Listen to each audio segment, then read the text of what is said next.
તો જૂનાગઢમાં ગુસ્સોમાં કોલમાં મગફળી ખરીદી પર દિલીપ સાંગણી પ્રતિક્રિયા આપી રહ્યા છે. આવો સાંભળીએ.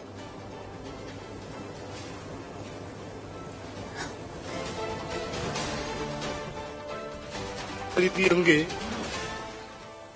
પ્રધાનમંત્રી માનનીય નરેન્દ્રભાઈ મોદીને હું અભિનંદન સાથે ખેડૂત સમાજ વતી આભાર માનીશ કે ગુજરાતમાં 13 લાખ મેટ્રિક ટન જેટલી ટેકાના ભાવથી મગફળી ખરીદવાનો નિર્ણય કરીને આ જવાબદારી એમણે નાફેડ અને એનસીસીએફને આપી.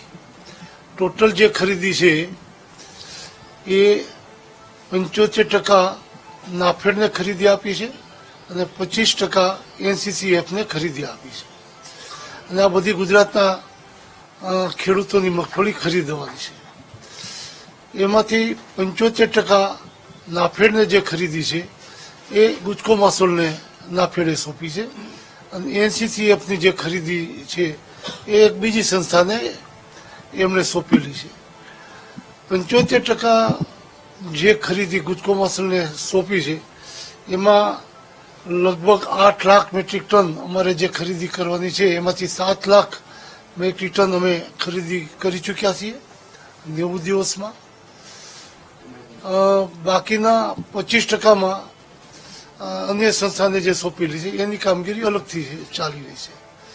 જે દિવસે માનનીય મુખ્યમંત્રી ભૂપેન્દ્રભાઈ પટેલ અને કૃષિ મંત્રી રાઘવભાઈ પટેલે જે આ જવાબદારી ગુજકો માસોલને સોંપી, મેં એના આભાર સાથે મીડિયાના માધ્યમથી ગુજરાતના ખેડૂતોને એક અપીલ કરી હતી. રાજ્યમાં કોઈ પણ સેન્ટર ઉપર કોઈ પણ પ્રકારની ગેરરીતિ, અવ્યવહાર, કરપ્શન જેવી સ્થિતિ કોઈની નજરમાં આવે તો અમારા ધ્યાન ઉપર મૂકજો, અમે કડકમાં કડક પગલાં લઈશું. પરંતુ ગઈકાલે જે આક્ષેપો કરવામાં આવ્યા એ બાબતે અમારા ગુજકો માસોલના અધિકારી નરેન્દ્રસિંહ પરમારે મને સવારે ટેલિફોનિક મંજૂરી માગી કે સાહેબ અમારા નામ સાથે જ્યારે આવા આક્ષેપ અને ગુજકો માસોલ બદનામ થઈ સ્થિતિ હોય તો આમાં ગુજરાતમાં ગુજકો માસોલે ખરીદી છે એ સંપૂર્ણ પારદર્શકતાથી છે. એક પણ જગ્યાએ કોઈ જાતની ગેરરીતિ થઈ નથી. બારદાન મોઢા મળ્યા છે એ જવાબદારી ગુજકો માસોલની હતી નહીં, કારણ કે નાફેડે ખરીદી જાહેર કરી. શરૂઆતમાં ગુજકો માસોલને બારદાન ખરીદવાની છૂટ આપી હતી, ટેન્ડર ખુલવાના હતા. એ